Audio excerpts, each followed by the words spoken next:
Welcome to the Sandwich Generation podcast, a resource for adults balancing the dual responsibilities of raising children and caring for aging parents. Whether you're helping your parents downsize, explore real estate options, navigating caregiving, or looking for practical advice to help your family thrive, this is the place for you. Join us as we bring you expert insights, heartfelt stories, and actionable items to support you and your family within this unique generation. Hello, everyone. Welcome back to the Sandwich Generation podcast. I'm your host this month, Lisa Treadwell. Let me ask you a question. Have you ever spent your morning helping a child prepare for school, your afternoon coordinating care for an aging loved one, and your evening catching up on work, laundry, dinner, and maybe, just maybe, squeezing in 5 minutes for yourself? If so, welcome to the club. July is National Sandwich Generation Month. And if you're wondering where the phrase comes from, it's actually pretty simple. The sandwich generation refers to adults who are caught in the middle. We're caring for aging loved ones while also supporting children or young adult kids. We're sandwiched between two generations who both need us and often at the same time. Trust me, I get it. I am in the sandwich generation. Some days are incredibly rewarding, others are overwhelming, and most days are a little bit of both. And that's exactly why this podcast exists, to remind us that we're not alone and to connect us with experts, resources, and real conversations that make this season of life just a little bit easier to navigate. Since July is our month, we'd like to do something a little different. Instead of a brand new interview, today's episode is a collection of some of our favorite moments during the first half of 2026. You will hear practical advice, inspiring stories, and helpful insights from guests who have shared their expertise on everything from caregiving and brain health to downsizing, legal planning, wellness, and even aging in place. If one of today's clips really resonates with you, I encourage you to go back and listen to or watch the full episode. Every one of these conversations has so much more to offer than you'll hear in today's highlights. And before we jump in, I have one small favor to ask. If you're enjoying the Sandwich Generation podcast, please follow or subscribe wherever you're listening or watching. Leave a comment, a review, and share this episode with a friend, sibling, coworker, or caregiver who's navigating this journey too. Every share helps us reach more families who need these conversations. You can also learn more about our nonprofit, Rooted, and the educational programs that we're creating to help people age well by visiting our website, rootedseniors.org, and by following us on social media. We're on all the bigs: Facebook, Instagram, LinkedIn. Thank you for being a part of this community and happy National Sandwich Generation Month. Now let's take a look back at some of the conversations that made the first half of 2026 so memorable. Enjoy the highlights. Away. So one of the main things I took away was using statements versus questions, which can be really hard to do because we had to practice a lot of this stuff when we were doing the course. And I think in our normal lives, we're just used to asking questions, right? How was your day? I mean, I do it to my kids when they come home from school, how was your day? Fine. Like that's the answer you're going to get, right? So you're just asking more statements like, what was your best class today? What did you learn today? We like to do this thing called roses and thorns. So like, what was your rose of the day? What was your thorn of the day? So those are ways that you can kind of use statements instead of questions. Yeah, just getting more creative with the questions.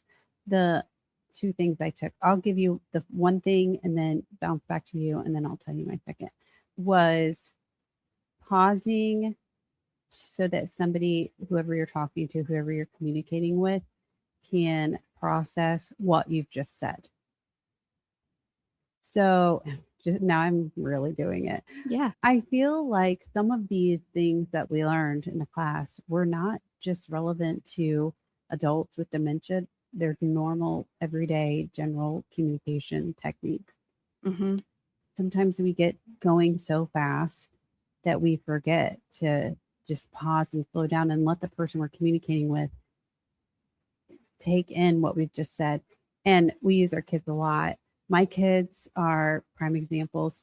I am like a task master. There's, and I might fire off 17 tasks that I need my kids Yeah. to take care of.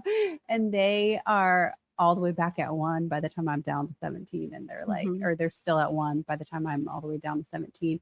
And they're such good accountability partners, our children, because your kids are probably the same. My kids will be like, okay, do you want me to put my shoes away? Do you want me to feed the animals? Do you want me to get my coat on to get ready to leave? Or do you want me to do my homework? Or do you want me to eat my food? Like, Yeah. you just gave me all of these things to do. And, I can't do all of them at once. Or they'll say, I'm just one person. I can't, whatever.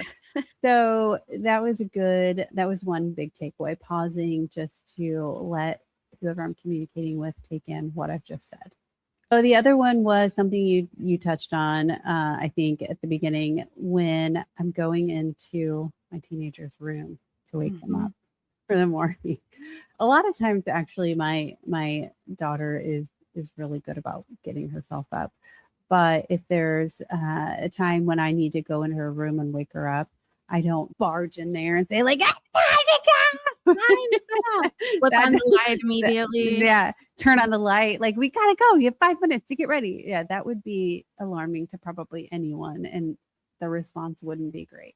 So I'll go in, and this is really funny. I'll go in and like do the Teepa Snow thing that our coach Beth, who's really great, by the way, on Teepa Snow's team, taught us to go in and like I might put my hand on her leg and then say, first I go in, open the door, Helen, Hi. Helen, and then I sit down on the side of her bed, and then just like put like gentle pressure on her leg, around her like knee, just above her knee or whatever.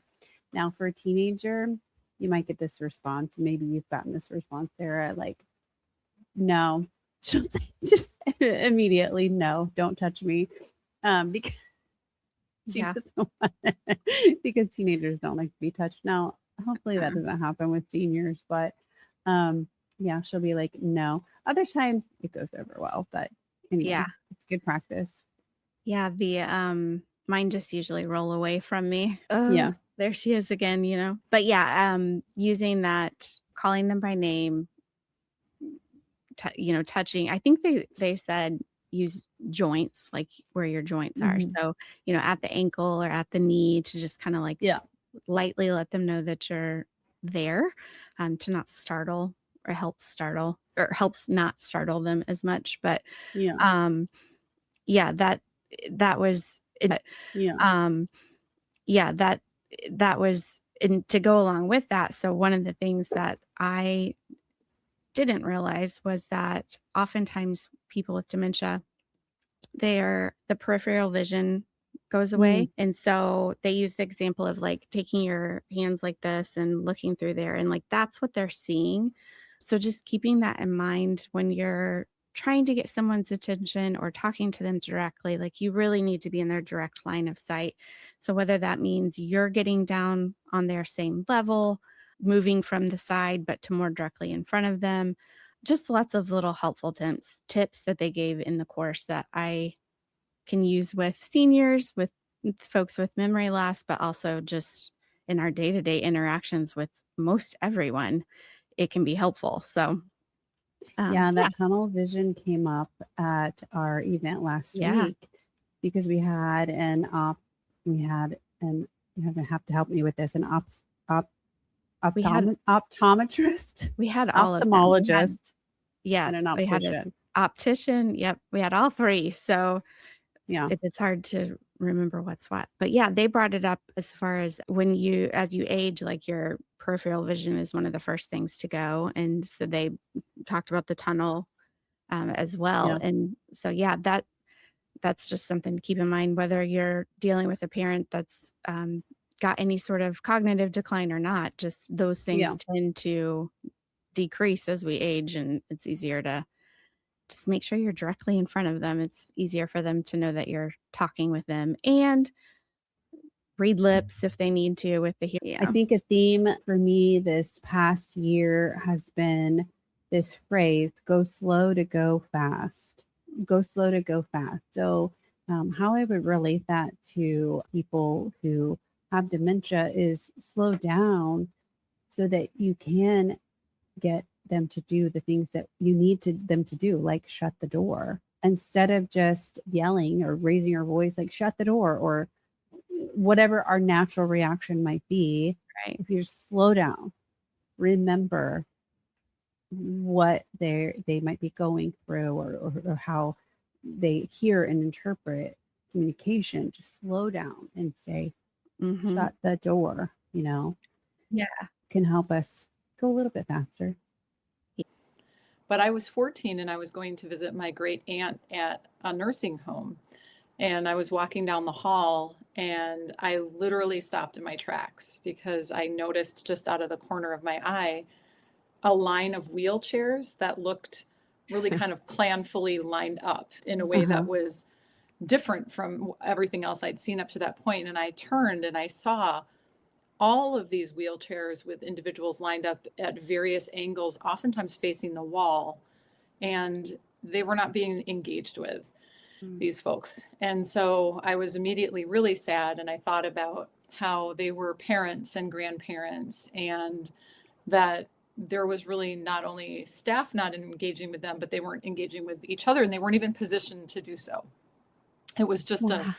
Yeah. sense that already there was almost just the way they were physically set up did not allow them to do that. It was almost as if an assumption was made about their willingness Mhm. or their desire to do that. And I just remembered feeling really sad about that and thinking to myself, as much as a 14-year-old can think these things, but it seems like it was a real thought as I think back, which is that I would love to work with older. I had just had my daughter, who's 16 now, and my daughter was named after her. So it was really important for me to get them to meet. And knowing she was aging and now she was in the hospital and then onto a skilled nursing facility, went down to visit her. I wasn't able to bring my daughter because she had a virus so bad.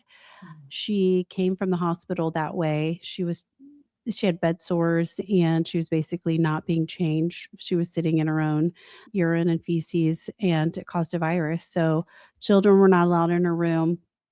So I went down just to, see what was going on. And I realized, this was a whole world that is here. I took her down to lunch and I just remember looking around. There was the nosy resident wheeling around in her wheelchair to everyone's table, getting There's into everybody's always one. business.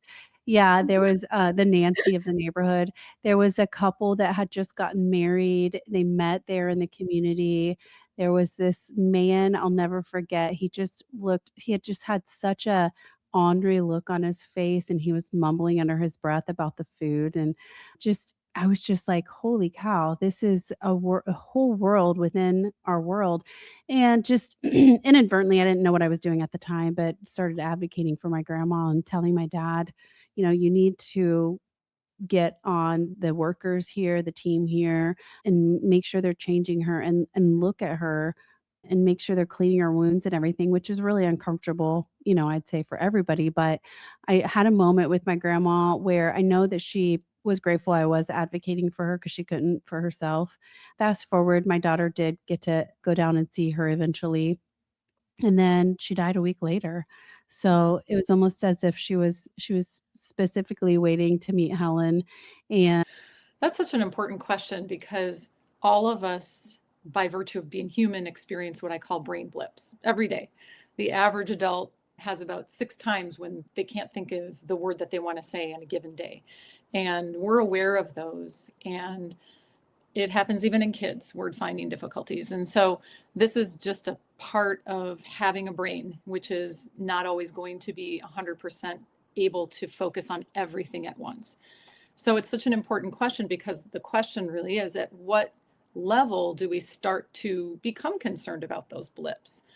And so I like to define the buckets of blips versus non-blips. And so blips, which are pretty common, again, are word finding difficulties, maybe someone forgetting why they walked into a room, maybe forgetting where they parked their car, maybe forgetting where I'm they so put a glad these are just frequently blips. they're just blips, yeah. Maybe forgetting where they put an item that is used frequently. So the common suspects are keys, glasses, wallets, purses, Mhm. things that are often with us. And so maybe if a person just met someone else, they might forget the person's name who they just met if they weren't fully paying attention and rehearsing it. So those blips are pretty common. When we start to be more concerned is when we see three things. The first is when we see a pattern of worsening memory over time.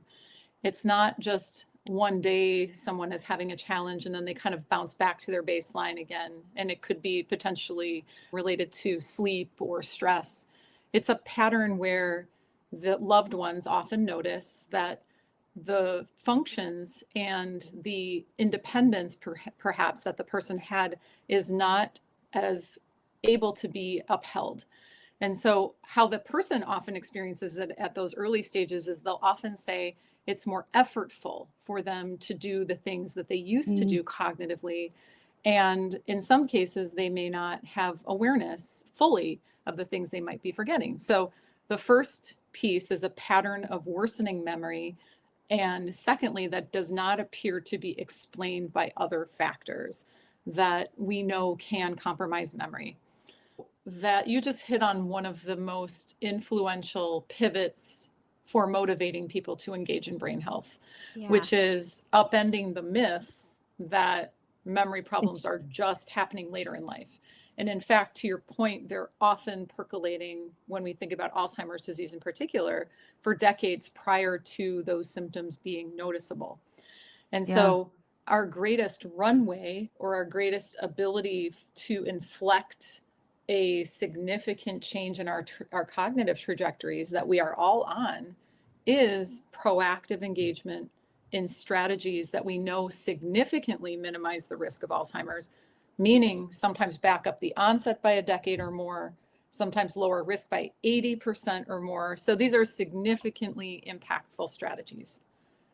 Wow. And have you seen you said to stop the what was the 80% So percentage if you data point? if you look up, if you aggregate multiple studies and look at the impact, a lot of times when people are doing the lifestyle factors consistently over time, you can see a reduction in the incidence of Alzheimer's by 80% or more in individuals who are consistently engaged in lifestyle factors. Sure.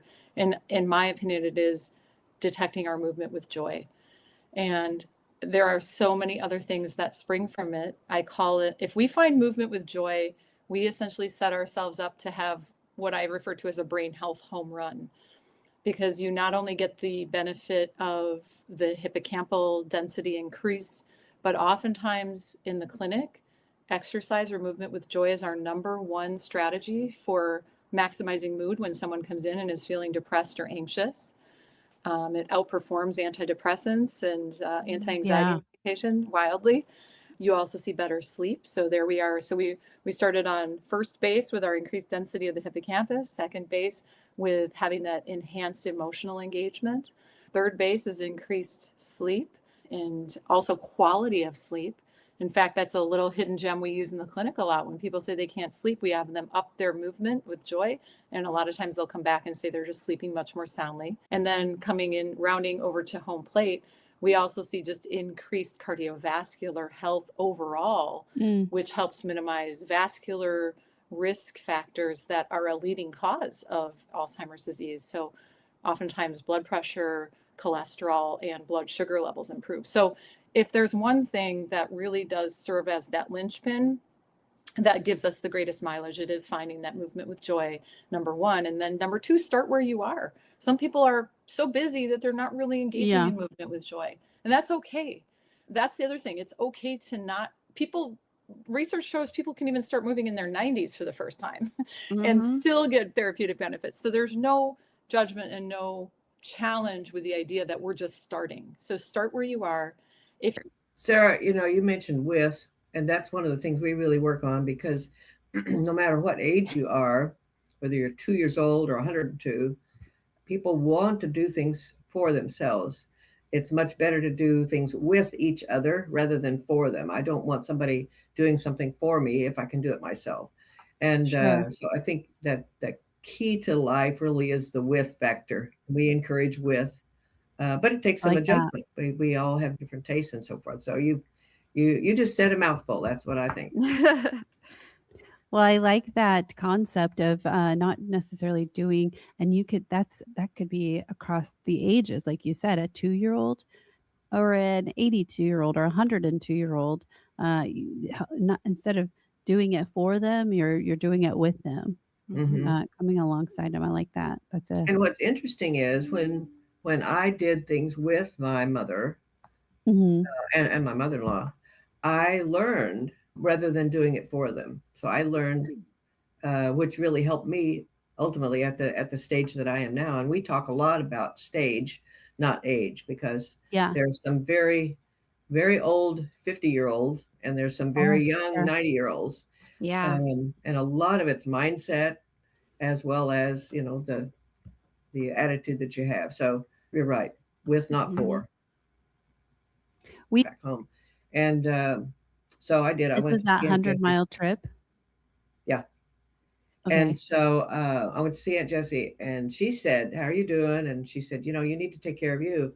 You look really tired." And I said, "Oh no, I'm fine." And so then I went on, and because both the ladies love being with me. Of course, I'm the oldest child. I thought I was something, and so drove, These and oldest children. 50 miles That's down the road, I went to sleep and rolled my car Oh, three man. times. Oh my And god. I shouldn't have lived. It was just a protection of God Himself. And Mhm. I realized then that I had to have help, and I Yeah. was not Superwoman. And so that's when we began to develop what is now called, in Oklahoma, we call it the gift, but across the nation, it's called STEP. It's strategic transitions and essential planning.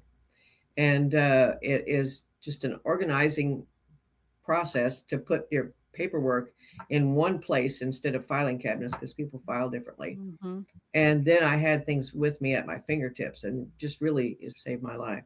So the quicker the sooner, because we're Sooners here in Oklahoma. The quicker the sooner. And Yeah, I like so I think bringing up the topics, I use newspaper articles often, because you can talk Mhm. about other people and "Hey, that did you see situation. this?" What would you have done? Boy, I wouldn't have hate to have been that guy, because he didn't plan ahead. And That's so it gets the great. conversation going. And even in the neighborhood or at church, often there are plenty of examples of people doing things Mhm. um, wisely or unwisely, and discussing those around the dinner table is a good thing, for the children to hear. So it's just life experiences. I mean, we've had in our community, a young man broke his neck on the football field at age 17, and that lots of decisions he had to make, and so that permitted a lot of discussions. What would you do? What would you want? Mhm. And Yeah. he's quadriplegic, and he thought life was over, but he's gone through a lot of the feelings that it takes at this stage of life, my stage of life. But he went to college and is running a business. He's president of his organization. He's still quadriplegic. Met a girl, married her, and they just bought their first home. So life was not over. It Yeah. just changed Right. because the stage changed. So I think even talking about that, those other people's situations Yeah. help me think through what would I want. That you can learn new things, and often we let culture frame what our limitations are, Mhm. and it's really just in our mind, and we have to break out of that if we want to live differently and age differently. Like um, that phrase, "You can't teach an old dog new tricks." It's Not actually true. not true. Not Yeah. true. Yeah, one thing, I'm not a dog, and I'm not old. I am aging, because I'm glad I'm There aging, you go. because then I'm not dead, but I'm not old. Mhm. Yeah. Yeah. Love it. My picture I not only was my grandparents, but it was Moses, because Moses, lived to 120 and he could climb the mountain. So you had to be in pretty decent shape. He used a stick, but that was okay. And he could see the promised land. So his vision was pretty decent. And God called yeah. him home when his work was done. So he didn't just peter out or, really Yeah. just go downhill. And we should be living with purpose until our work is done here on earth. Since I am a sandwich generation still, Yeah. Yeah. I do identify with that. I have been through it several times. And so I would say being positive is the absolute best approach to life in general. It adds to longevity and to Mhm. look at options, because when you have options, when you have a plan with options, you're not a cat in the corner. Cats in the corner scratch. And Yeah. so you want lots of options, but you have to do that in advance. Last minute really doesn't leave you any options, be it healthcare or anything else. And so I would just say choosing, writing it down, and having that conversation with your family, which is a great way to lead them as well, by Sure. example rather than telling them. Yeah. And so it's better caught than taught, I think they say. Better So that caught would than be my thought, is to be positive, have a plan, put it in writing, and have a conversation with your family often, because it takes lots of repetition. Yes. And Yeah. And that's things the change best way. sometimes. I And then like eat that. If together. you said you like helping people. Yes, definitely. My parents, my mom had Alzheimer's and my dad had heart disease. They passed in 2007 and 2009. For quite a while, even back then, I cooked for them and I saw what the obstacles they had. So it's kind of been a thing in the back of my mind for a long time. So yeah, I look at restaurants like you're helping people spend their disposable cash. So, but that's not really help, is it? Right. When I was teaching culinary, I had students that got out of high school and thought there's nothing I can do, and their parents made them go to college because they had to have a degree. And then they got in Mhm. culinary school and realized, wow, I could make a profession out of this. And wow, this is exciting. And that was me when I got out of high school. I didn't want to go to college. Sure.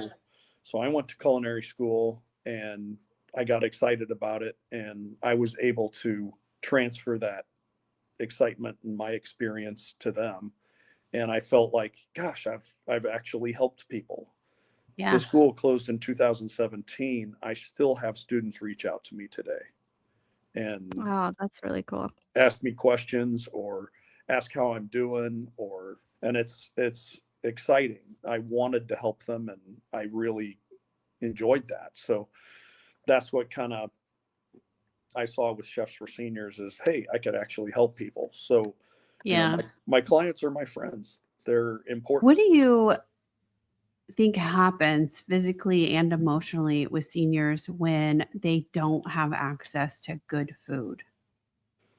I think they get depressed, as anyone would, and when you have lack of nutrition, it affects your day to day life. It affects how you feel physically, and that eventually affects you mentally. I think some of them feel like they're just waiting to kick the bucket, and they don't want to spend their money, so they'll have something to give to their kids, or Mhm. whatever. And I see a lot of the seniors I talk to, they're just really incredible people to talk to begin with. But like, I have a lady who had open heart surgery.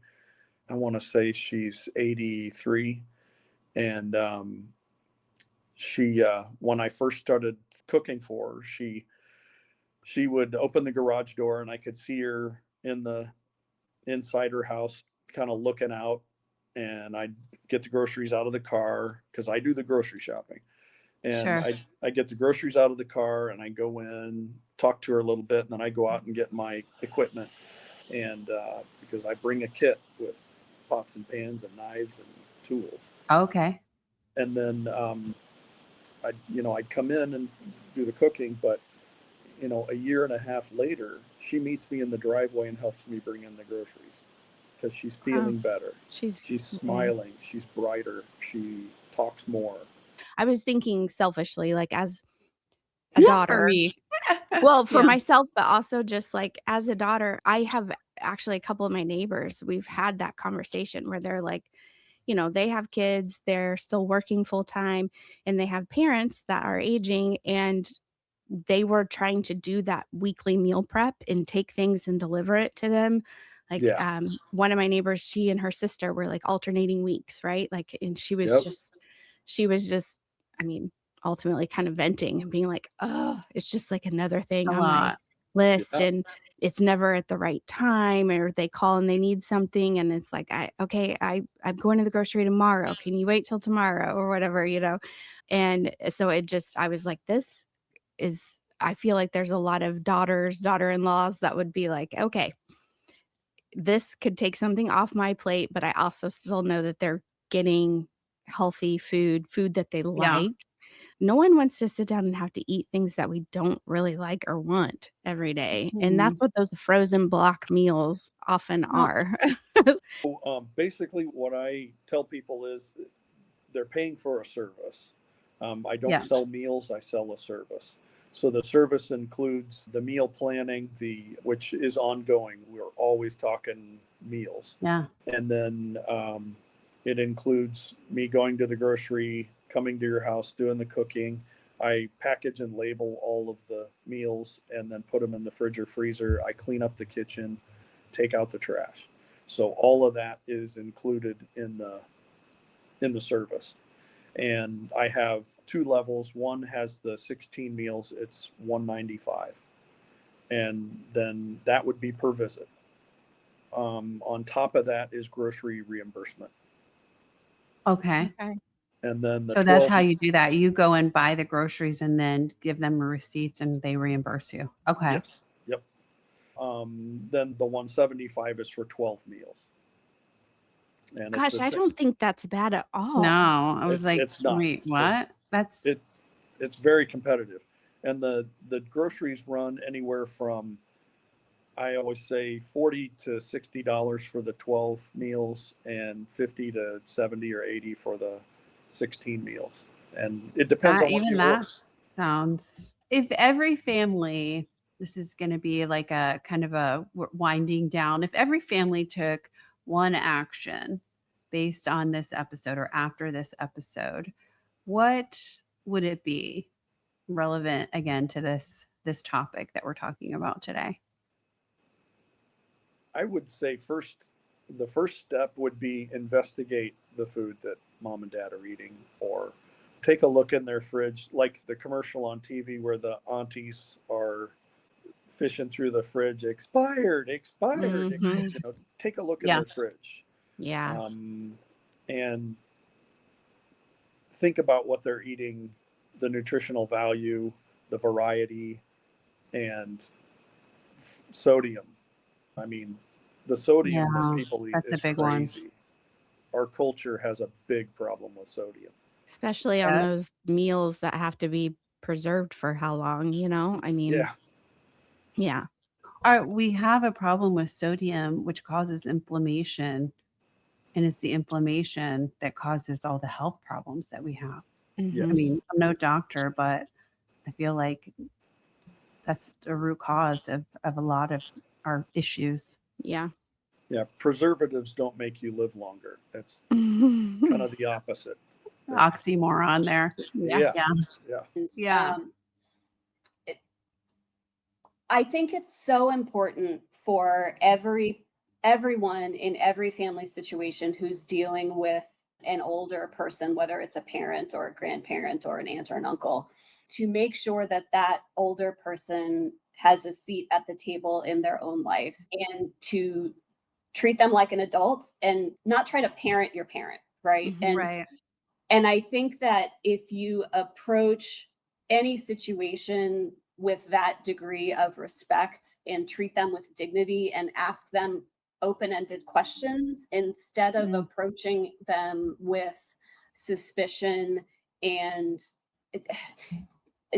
approaching them with questions that are going to cause them to feel defensive and ashamed, I think that is the way to start the conversation. Yes, So because a lot of times the person who is in the position of power has spent years yeah. grooming Yeah. the older person, right? And have often intentionally isolated them from their support network, from their family members.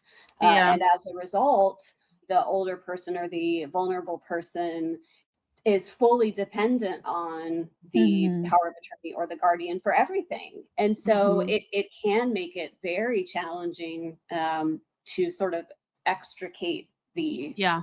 the person from that situation. It's really hard and very emotional in many situations. I'm so glad to know this service exists.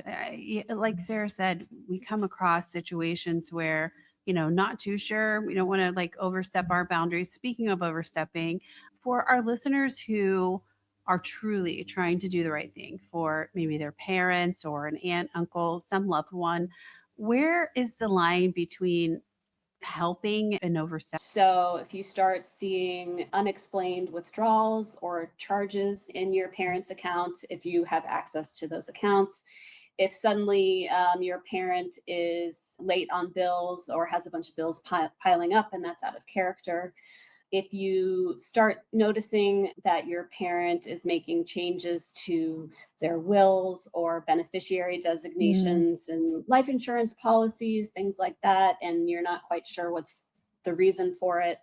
And then if you notice suddenly your parent has new friends, new Mhm. acquaintances who are like Oh, yeah. really interested in your parents' money and things like that. So those are all sort of the financial red flags I would say to pay attention to.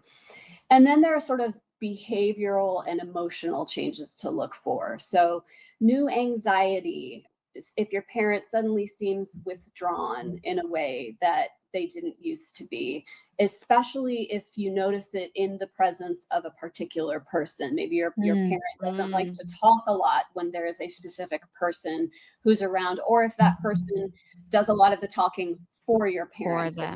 especially. Yeah. If you notice there's a caregiver or a person who you think is trying to sort of isolate your parent from you or alienate them from you, that obviously is a very big red Yeah. flag.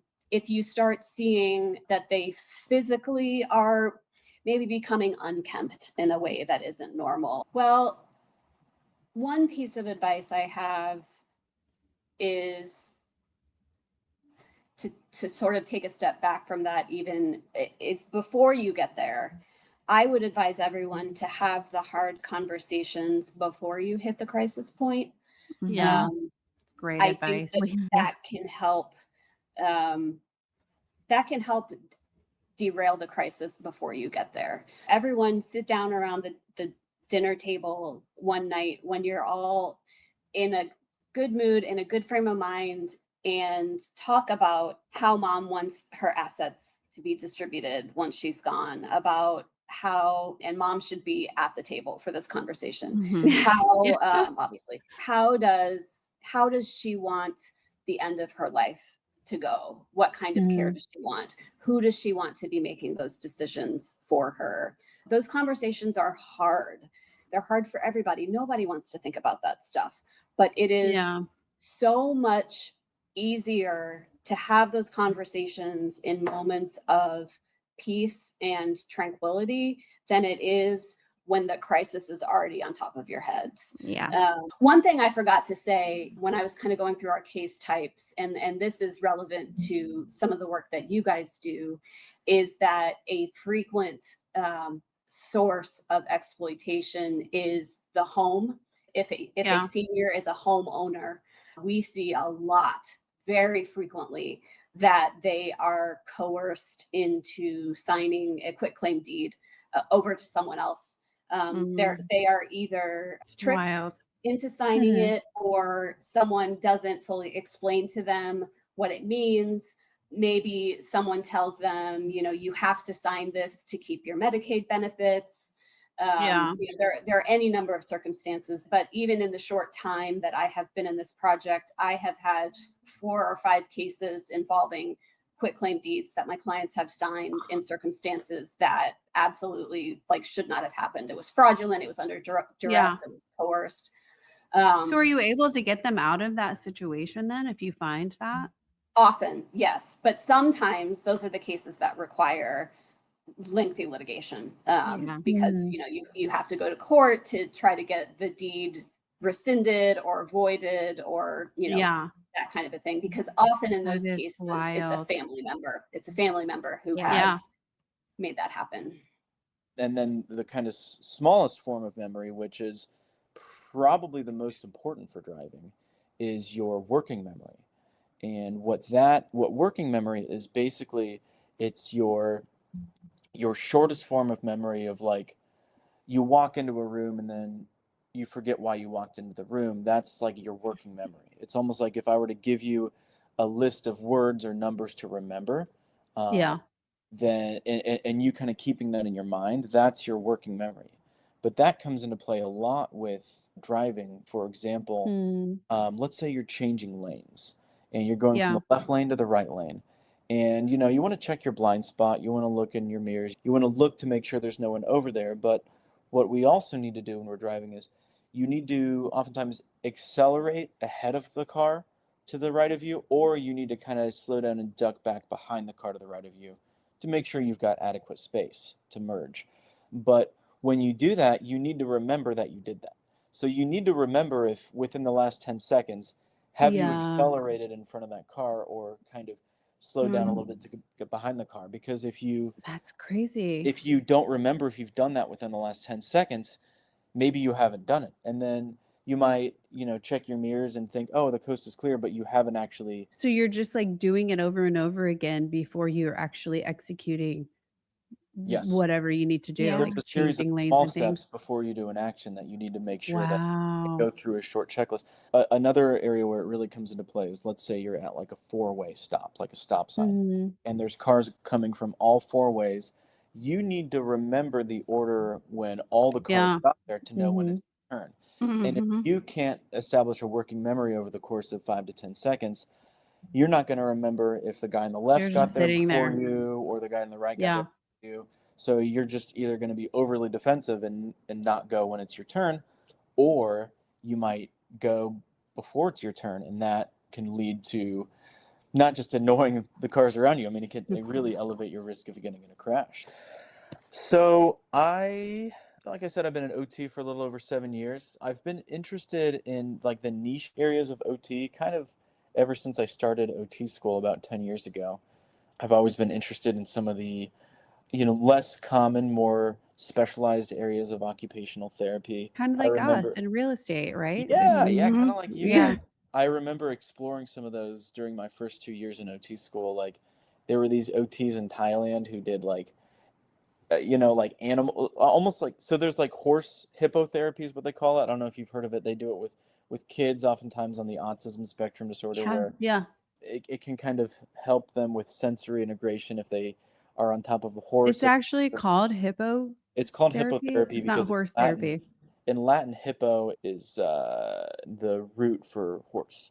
Um, Oh, look at so that. You learn something new every day. called hippotherapy. Yep, it's kind of interesting. There's no actual hippos involved, luckily, because hippos are That actually would That would be be really very wow. dangerous.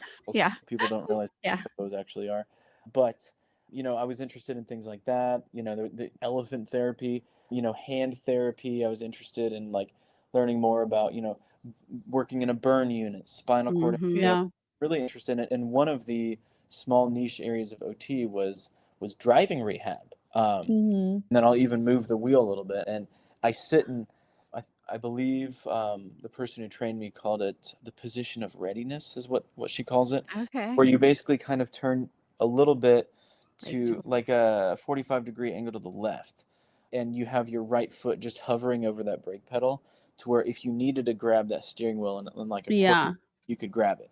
And if you need to slam the foot down on the brake pedal, you could do it. In fact, when I had them install that brake pedal, I had them install it in a way where I felt like I could just pounce down on it really fast if I needed to. So that does make me feel a lot safer. And I feel like my reaction timing is good enough and my awareness of the situation is good enough that I can intervene if needed. In fact, I've used my brake once. It was about a month ago.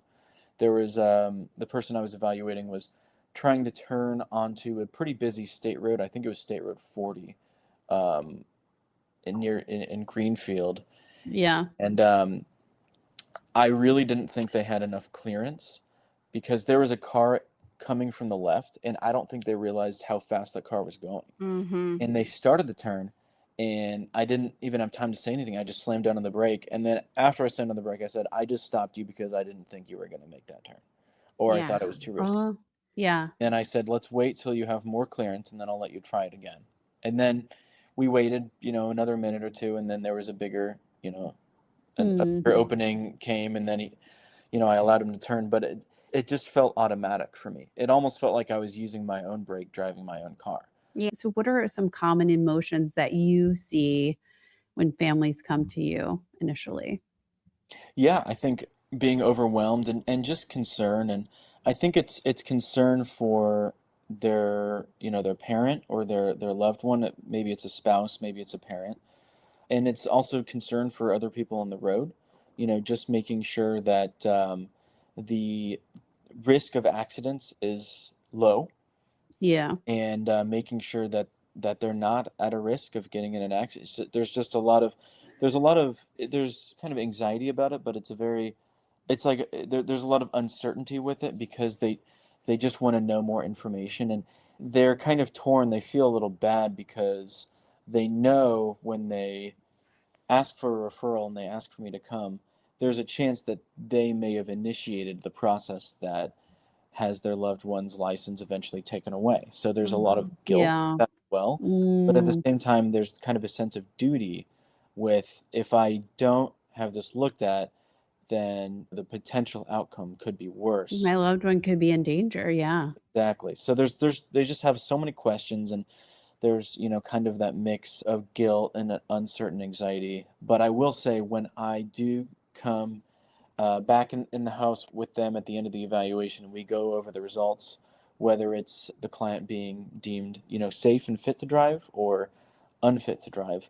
There's a big relief at the end of that with the loved ones and sometimes the client, because it's like, well, now we have a much There's like, say you are newly diagnosed with Parkinson's. I'm just using this as an example, Yeah. but I feel like, as if that was my parent, I think it'd be good to get like a really good baseline too, exactly. of like, this is how they are right now. We don't have any concerns, but now we have something to compare it to in a year I or love that whatever. idea, Sarah, because with the amount of testing we do, it can, yeah, you're getting a baseline with every test we do, with cognition, Yeah. and reaction timing, coordination, strength, Mhm.